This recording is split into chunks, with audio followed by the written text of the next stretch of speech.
Hello साथियों, नमस्कार। एक बार फिर से यूट्यूब चैनल में आपका स्वागत है। इस वीडियो में हम लोग देखेंगे शिक्षण योजना कक्षा 6 विषय गणित और प्रकरण है इसका प्रतिशतता। तो प्रतिशतता को आप किस प्रकार से अपने एक पीरियड में, यानी कि एक जो आपका क्लास होगा उसमें ज़्यादा से ज़्यादा बताने की किस प्रकार से कोशिश करेंगे, तो उसको इस वीडियो में समेकित किया है। तो कोशिश करेंगे ज़्यादा से ज़्यादा एक बार में समझ में आए, नहीं तो फिर कम से कम एक क्लास को, एक टॉपिक को आप 2 बार तो क्लास में पढ़ाएं ही। तो शुरू करते हैं इस वीडियो को। सबसे पहले चलते हैं अपनी जो शिक्षण योजना बनाई है हमने। यहाँ पर जैसा कि आप देख पा रहे होंगे, ये शिक्षण योजना है। यहाँ पर दिनांक आप लिखेंगे, ये कक्षा 6 है, विषय गणित है और 45 मिनट का ये समय इसमें रखा है। लर्निंग आउटकम की बात करें तो इसमें बच्चे प्रतिशत पर आधारित प्रश्नों को हल कर लेते हैं। जब हम इस चैप्टर को पूरा कंप्लीट कर चुके होंगे तो ये दक्षता उनके अंदर आ जाएगी। अब देखते हैं प्रकरण की बात करते हैं। तो यहाँ पर जो प्रकरण है वो प्रतिशतता है। इसके बाद में बात करते हैं सीखने सिखाने की सामग्री, पाठ्य पुस्तक है, दीक्षा ऐप है और उसके बाद में वर्कशीट आदि आप ले सकते हैं। शिक्षण की विधियाँ यहाँ से शुरू करते हैं। तो सबसे पहला चरण जो होता है उसको देख लेते हैं। इसमें क्या है, शिक्षण की शुरुआत। तो बच्चे अपने आप आसपास प्रतिशत का चिन्ह देखा होगा, से एक क्वेश्चन आप करेंगे।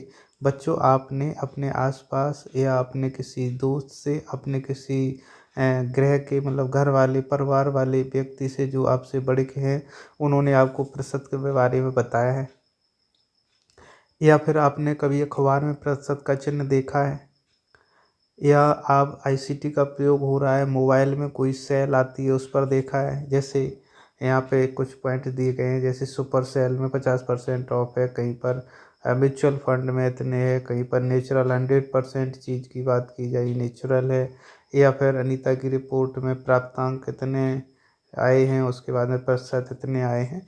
तो इससे संबंधित आपस में चर्चा होगी, तो बच्चे उसमें कुछ ना कुछ सहयोग करेंगे और अपनी सहभागिता के अनुरूप वो बोलेंगे। ये प्रतिशत का चिन्ह क्या दर्शाता है, आज हम इसके बारे में पढ़ेंगे और प्रतिशत के सवाल हल करना सीखेंगे। तो ये तो था कुछ महत्वपूर्ण शुरुआत, यानी कि प्रस्तावना। अब हम लोग यहाँ पर देखेंगे कि जो शिक्षण के दौरान प्रतिशत को किस प्रकार से उन्हें डिफाइन करें, समझाएं। 75% उस भिन्न का अंश है जिसका हर 100 होता है। इसे प्रतिशत के चिन्ह द्वारा व्यक्त किया जाता है। तो यहाँ पर प्रतिशत का चिन्ह बना करके उन्हें दिखाएंगे, या जो बना हुआ है उसे आप घेर के बताएंगे। बोर्ड पर आप लिख सकते हैं, जैसे 80 है और उस ये भिन्न है 80/100, इसका हर 100 है, तो इसको हम लोग इस प्रकार से लिख सकते हैं, यानी कि 80% के रूप में। अब बात करते हैं हम लोग एक गतिविधि की। तो इसमें कौन सी गतिविधि को शामिल किया गया है उसको देखते हैं। नीचे तालिका है जिसमें कुल 100 टाइलों में से अलग अलग रंगों की टाइलों का विवरण संख्या के रूप में लिखा है। तो उसे प्रतिशत के रूप में आपको लिखना है। तो सबसे पहला पॉइंट आप देख पा रहे होंगे, पीली टाइलों की संख्या है 14। तो 100 में से कितनी है, ये 14 टाइल है। तो 100 में से 14 इसलिए नया लिखा जाएगा 14%, जैसा कि ये आप देख पा रहे होंगे। उसी प्रकार की दूसरा है हरी कलर की 26 हैं, तो इसे लिखा जाएगा 26%। उसी प्रकार से लाल हैं 35, तो 35%। नीली हैं 25, तो 25%। और इस प्रकार से जो योग होगा वो 100% हो जाएगा 100 टाइल का। तो 100 टाइलों में का ये बंटवारा किया गया है और बच्चों की जो सहभागिता है और बच्चों के उत्तरों का आकलन शिक्षक करेंगे। अन्य उदाहरण आप स्पष्ट कर सकते हैं, जैसे कि प्रतिशत को भिन्न में बदलना। प्रतिशत को भिन्न में बदलने के लिए प्रतिशत की संख्या में प्रतिशत के चिन्ह के स्थान पर 1/100 से गुणा करके सरल कर लें, उसको भिन्न में आप चेंज कर सकते हैं। इसके बाद में भिन्न को प्रतिशत में किस प्रकार से बदलें, उसको भिन्न आप दिखाएं। उसके बाद में 100 का ऊपर नीचे गुणा करके आप बच्चों को दिखा सकते हैं इस प्रकार से। हैं गुणा को फिर उसके बाद में आप सॉल्व करके उन्हें बताएं कि किस प्रकार से इसे हम भिन्न में कन्वर्ट कर सकते हैं। तो इस प्रकार से भी आप बहुत आसानी से बच्चों को समझा सकते हैं, दिखा सकते हैं। यदि आप इस पाठ्य योजना का PDF चाहते हैं तो आप हमारे टेलीग्राम और व्हाट्सएप ग्रुप को ज्वाइन कर लें, जिन पर आपको ये PDF के रूप में आपको मिल जाएगी। अब देखते हैं यहाँ पर कि प्रतिशत जो है आपका, प्रतिशत को दशमलव में बदलना, वो भी आप यहाँ से सिखा सकते हैं। दशमलव को प्रतिशत में बदलना वो भी सिखा सकते हैं। हालांकि जब ये सभी पॉइंट्स अगर आप क्लियर करेंगे तो ये वीडियो बड़ा होगा और साथ ही साथ आपका क्लास भी बड़ा हो जाएगा। इसलिए आप कोशिश करें कि कुछ थोड़ा अगर इस जो ये बनाया गया लेसन प्लान है इसको आप 2 पार्ट में डिवाइड कर लें तो बच्चे ज़्यादा सीख पाएंगे। अब देखते हैं द्वितीय दिवस। बिल्कुल मैंने पहले ही बताया आपको, इसको डिवाइड करके जब आप पढ़ाएंगे तो ज़्यादा अच्छा रहेगा। तो ये वही काम किया गया है यहाँ पर। द्वितीय दिवस पहले दिन में ये पूरा कवर इतना हो ही नहीं सकता है, इतना बड़ा टॉपिक ये होता है। इसके बाद में देखिए क्या है, एक राशि के हिस्से का प्रतिशत पर आधारित प्रश्न बना सकते हैं। जैसे यहाँ पर बनाया गया है, किसी पूर्ण राशि में से हिस्से का संख्यात्मक में अनुपात उनके अनुपात के प्रतिशत के बराबर होता है। इस प्रकार से आप इन्हें दिखा सकते हैं। यहाँ पर जैसे हिस्सा बटे पूर्ण संख्या बराबर हिस्सा का प्रतिशत बटे पूर्ण संख्या का प्रतिशत। उसी प्रकार से आप ये कुछ चित्र ले सकते हैं, उनके द्वारा उन्हें समझा सकते हैं।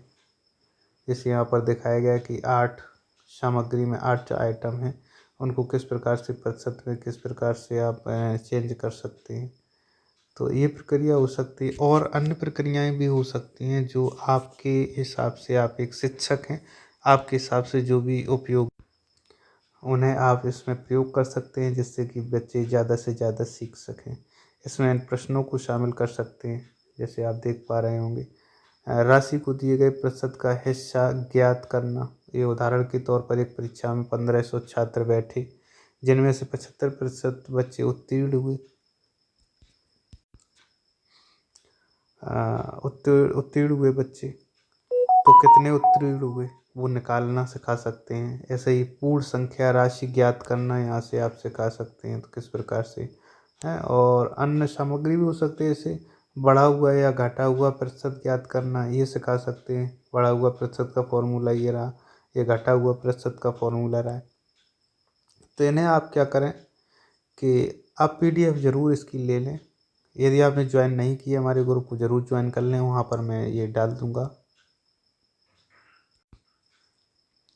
अब इस प्रकार सबका प्रश्न आप ले सकते हैं। जैसे आप देख पा रहे होंगे कि चीनी का मूल्य 16 रुपये प्रति किलोग्राम था, उसका मूल्य घटकर 14 रुपये प्रति किलोग्राम हो गया। चीनी के मूल्य में कितने प्रतिशत की कमी आई।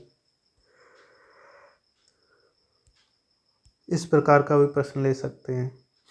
शिक्षिका बच्चों को वर्कशीट देगी और जिसे बच्चे हल करके शिक्षिका से उसका अवलोकन कराएंगे, या जो बच्चे अच्छे हैं एक दूसरे से अवलोकन करवा सकते हैं, स्व आकलन कर सकते हैं। तो कई एक प्रक्रियाएं हैं जिनके द्वारा बच्चे आकलन कर सकते हैं। उसके बाद में गृह कार्य, जो शिक्षक या शिक्षिका है वो आप गृह कार्य उनको दे देंगे। उसके बाद में आगामी योजना, जो शिक्षण योजना है उसके संबंधित आप उस पर एक योजना, शिक्षण योजना तैयार करेंगे। तो इस प्रकार से आप आसानी से प्रतिशत को बढ़ा सकते हैं। तो उम्मीद करता हूँ ये आपको समझ में आया होगा।